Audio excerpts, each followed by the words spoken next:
Joint session ہے، میرے خیال میں لوگوں کو اس کی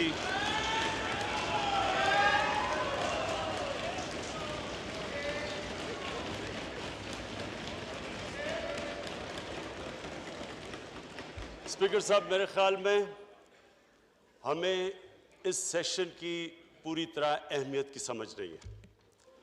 اگر یہ ہوتی تو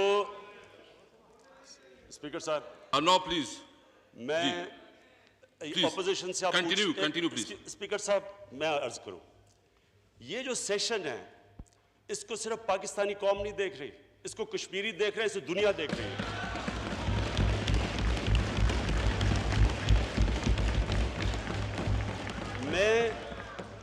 میں بڑے اپنی اپوزیشن سے ریکویسٹ کرتا ہوں، اگر یہ چاہتے ہیں اس طرح اس سیشن کو ڈسٹرب کرنا ہے، میں بیٹھ جاتا ہوں.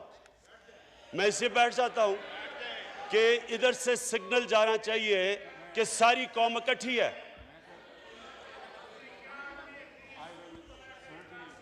جی شہباز صاحب جی. میں اپنے دوستوں سے گزارش کروں گا کہ تقریر کو ہم سنیں، اس کے بعد ہم اس کا مدلل وتھ فیکٹ جواب دیں گے انشاءاللہ. Thank you. جی پرائم منسٹر صاحب پلیز. جی اسپیکر صاحب شکریہ. اسپیکر صاحب، اس کی اہمیت کشمیریوں کے لیے نہیں صرف اس سیشن کی، اس کی اہمیت صرف پاکستان کے لیے نہیں. یہ جو ریپرکشنز انڈیا نے جو کل فیصلہ کیا، یہ ساری دنیا پہ اس پہ ریپرکشنز جا سکتے ہیں، اس لیے یہ بڑا امپورٹنٹ ہے. اور میں پھر سے ریکویسٹ کرتا ہوں کہ یہ آرام سے تحمل سے سنیں، بیکاز یہ بڑی امپورٹنٹ میسج آج یہاں سے جانی ہے. جب ہماری حکومت آئی تو جو مین پرائرٹی میری حکومت کی تھی وہ یہ کہ پاکستان میں غربت ختم کی جائے، کم کی جائے. اس کے لیے ہم نے فیصلہ کیا کہ سب سے امپورٹنٹ چیز یہ تھی کہ اپنے سارے جو نیبرز تھے ان سے تعلقات ٹھیک کیے جائیں، کیونکہ جب تک ٹینشن رہتی ہے، انسٹیبلٹی رہتی ہے، اور جو ہم وار آن ٹیرر کے 15 سال سے گزرے، تو سب سے برا امپیکٹ انویسٹمنٹ پہ پڑتا ہے، گروتھ ریٹ پہ پڑتا ہے، اور غربت، لوگوں کو آپ غربت سے نہیں نکال سکتے. تو لہٰذا سارے نیبرز سے میں نے ریچ آؤٹ کیا. میں نے ہندوستان سے آتے ساتھ ہی ان کو کہا کہ آپ ایک قدم ہماری طرف لیں گے، 2 قدم ہم آپ کی طرف آئیں گے. میں نے افغانستان کو اپروچ کیا کہ جو بھی ہماری مس انڈرسٹینڈنگز ہیں ماضی کی، ہم ایک نیا چیپٹر کھولنا چاہتے ہیں. ایران گیا، ان سے بات کی، وہاں مسئلے تھے. چائنا سے تو ہمارے تعلقات ہمیشہ اچھے رہے ہیں.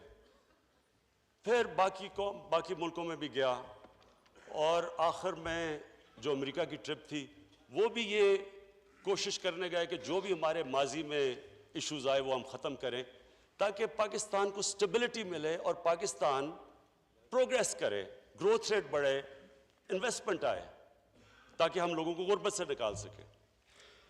تو میں نے جب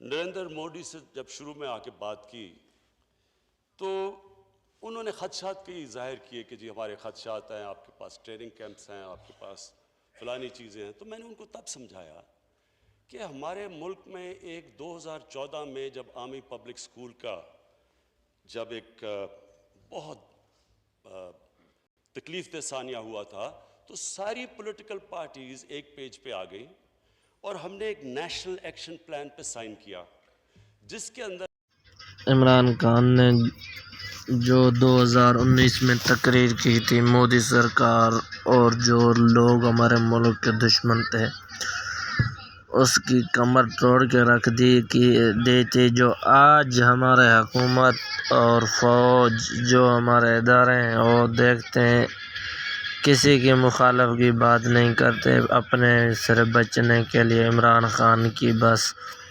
عمران خان اور کسی کی بات نہیں کرتے. ہمیں تب بھی احساس ہو گیا کہ ان کے الیکشنز تھے اور وہ اپنے الیکشنز کے لیے انہوں نے پاکستان کو اسکیپ گوٹ بنانا تھا، اور کشمیر کی عوام کے اوپر جو ظلم ہو رہے تھے ان سے دنیا کی نظر اٹھانی تھی. تو انہوں نے سارے جو قدم لیے وہ لیے اس لیے اپنے ملک میں وار ہسٹیریا کریٹ کیا. صرف مقصد ان کا یہ تھا کہ پاکستان کو اسکیپ گوٹ بنائیں اور اپنی الیکشن کے اندر یہ اینٹی پاکستان سینٹیمنٹ پیدا کر کے اور وہ جیتے. ڈوسیئر بعد میں بھیجا اور اپنے پلینز پہلے پاکستان بھیج دیے. اللہ کا شکر ہے کہ پاکستان کی ایئر فورس نے صحیح جواب دیا اور پھر جب ان کا پائلٹ ہم نے پکڑا ہم نے فوری واپس کر دیا بتانے کے لیے کہ پاکستان کی کوئی انٹینشن جنگ کی نہیں ہے. اس کے بعد ہم چپ کر کے بیٹھ گئے اور ہم نے سوچا کہ ہندوستان میں الیکشنز ہو جائیں اور جب الیکشنز ہو جائیں گے اس کے بعد ہم پھر ریزیوم کریں گے بات چیت. الیکشنز ہو گئے, اس کے بعد ہم نے کوشش کی اور مجھے یاد ہے جب ہم بشکک میں ایک ایس سی او کی کانفرنس تھی, ادھر ہم نے جب ان کا رویہ دیکھا تو ہم نے فیصلہ کیا کہ یہ ہماری کوششیں امن کے لیے جو کوششیں ہیں اس کو غلط سمجھ رہے ہیں, یہ اس کو کمزوری لے رہے ہیں. تو ہم نے تب فیصلہ کیا کہ اب ہم ان سے آگے بات چیت نہیں کریں گے. جب پریزیڈنٹ ٹرمپ سے میں ملا تو میں نے اسی کو سامنے رکھتے کہ بائی لیٹرل تو آگے ایشو بڑھ نہیں رہا, تو ان کو میں نے انوائٹ کیا کہ یہ ایک ہاٹ سپاٹ ہے دنیا میں, سارا 1 ارب لوگ جو برِ صغیر میں ہیں وہ ہاسٹیج ہیں اس کشمیر ایشو سے. تو میں نے ریکویسٹ کی کہ آپ بیچ میں پڑ جائیں گڈ فیتھ میں. انڈین رسپانس آپ کے سامنے تھا. اب جو یہ ہوا ہے جو انہوں نے کل کیا ہے, میں اس ہاؤس کے سامنے جو آج بات رکھنا چاہتا ہوں وہ یہ کہ یہ مجھے تب ہی جب ہم بشکک میں تھے تب ہی ہمیں اندازہ ہو گیا تھا کہ ان کا کوئی انٹرسٹ نہیں ہے ہمارے سے بات چیت کرنے کا. اور میں جو سسپیکٹ کرتا تھا وہ چیز کل سامنے آ گئی. یہ جو کل انہوں نے کیا ہے یہ کوئی ایک دم پلان کر کے نہیں کیا, یہ ان کے الیکشن کا مینیفیسٹو تھا. اور یہ اگر آپ دیکھیں تو یہ ان کی آئیڈیالوجی ہے. اسپیکر صاحب یہ نظریہ ان کا, یہ نظریہ بیس ہے آر ایس ایس کے نظریے کے اوپر. ان کے جو فاؤنڈنگ فادرز تھے آر ایس ایس کے, گولواکر ایک اور ان کے کئی, ان کی آپ پڑھ لیں کہ ان کی کیا آئیڈیالوجی ہے. جس آئیڈیالوجی کے سامنے ہم کھڑے ہیں ان کی آئیڈیالوجی یہ تھی کہ مسلمانوں کو وہ ہندوستان سے ایتھنک کلینز کریں گے. ان کی آئیڈیالوجی یہ تھی کہ یہ جب آزادی ملے گی یہ صرف ہندوؤں کا ہندوستان ہوگا. انہوں نے کبھی بھی یہ نہیں سوچا کہ یہ سب جتنے بھی لوگ وہاں ہندوستان میں بستے تھے, جتنی بھی اقلیتیں تھیں, یہ سب کا پاکستان ہوگا. ان کی آئیڈیالوجی یہ تھی. اور آج بھی آپ ان کے فاؤنڈنگ فادرز جو آر ایس ایس کی ان کی کتابیں پڑھ لیں, ان کی بڑی کلیئر آئیڈیالوجی تھی کہ یہ صرف ہندوؤں کے لیے انڈیا ہے, ہندو راج تھا. اور ایک ان کے اندر ایک مسلمانوں کے خلاف تعصب تھا. اور وہ کیوں تھا؟ وہ ریزینٹ کرتے تھے کہ انہوں نے 500-600 سال ہندوستان پہ حکومت کی, اور جب انگریز جا رہا تھا تو یہ سوچ رہے تھے کہ اب وقت آیا ہے کہ مسلمانوں کو ہم ہندوستان میں دبا کے رکھیں, سیکنڈ کلاس سٹیزن رکھیں. اسپیکر صاحب, آج ہم قائد اعظم محمد علی جناح کو ٹریبیوٹ پے کریں کیونکہ وہ پہلے انسان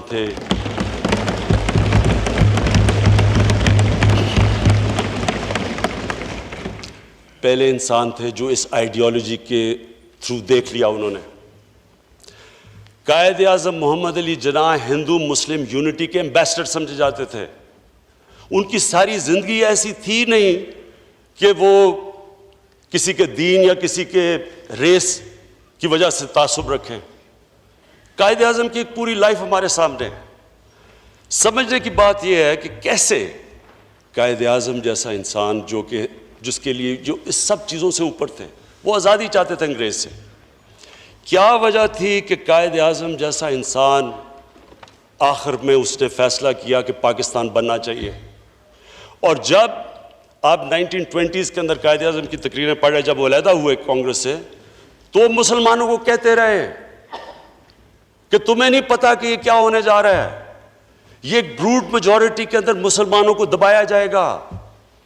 تم انگریز کی غلامی کے بعد یہ ہندو راج کی غلامی کرو گے. یہ قائد اعظم کی آپ تقریریں آج بھی آپ پڑھیں.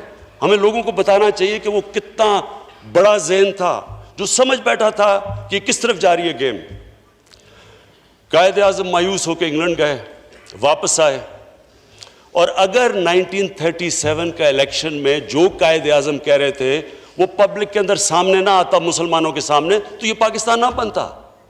1937 کے الیکشن میں سارے مسلمانوں کو عملی طور پہ نظر آ گیا کہ جو قائد اعظم کہہ رہے تھے وہ سچ ہے. کسی مسلم لیڈر کو منسٹری میں نہیں شامل کیا گیا. تو وہ جو ان کو خوف تھا کہ یہ ہندو راج کی طرف جا رہا ہے, اس خوف جب مسلمانوں کو آیا تو تب وہ مسلم لیگ کی طرف آئے اور تب پاکستان موومنٹ شروع ہوئی. آج وہ لوگ ہندوستان میں جو کہ ٹو نیشن تھیوری میں نہیں مانتے تھے, میں جب انڈیا میں کئی کانفرنسز پہ گیا ہوں تو کشمیری لیڈرشپ کے وہ لوگ, مجھے اچھی طرح یاد ہے, وہ کہتے تھے کہ بڑا غلط ہوا پاکستان بنا, مانتے ہی نہیں تھے. آج میں ان کے منہ سے سن رہا ہوں کہ قائد اعظم کی جناح کی ٹو نیشن تھیوری ٹھیک نکلی. آج وہ لوگ کہہ رہے ہیں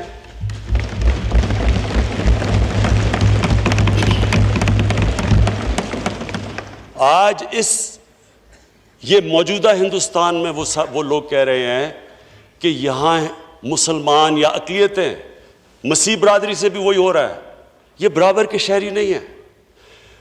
اور اسپیکر صاحب, اسی میں قائد اعظم کی اب بات کرنا چاہتا ہوں, صرف چھوٹی سی یہ کہ قائد اعظم نے جب 11 اگست کی تقریر کی, جو فیمس تقریر ہے کہ سب آزاد ہیں اپنی عبادت گاہوں میں جانے کے لیے, اور ہم غلطی سے کہتے ہیں کہ جی یہ قائد اعظم سیکولر تھے. وہ جو ان کی تقریر تھی, میں یہ جو آپ کو ابھی کہنے کی کوشش کر رہا ہوں کہ یہ اصل میں دو نظریہ کیا ہیں. ایک تو نظریہ آپ کے سامنے آ گیا ہے کہ ریسسٹ نظریہ ہے, مسلمانوں کو ایکول نہیں مانتے, ہندوؤں کا وہ چاہتے ہیں ہندوستان. دوسرا نظریہ جس کے اوپر پاکستان بنا تھا, جو قائد اعظم کا نظریہ تھا, وہ یہ نظریہ تھا کہ یہاں سب برابر کے انسان ہوں گے. اور وہ نظریہ کدھر سے لیا تھا؟ وہ مدینہ کی ریاست سے لیا تھا. وہ نبی صلی اللہ علیہ وسلم کی سنت پہ چلے تھے.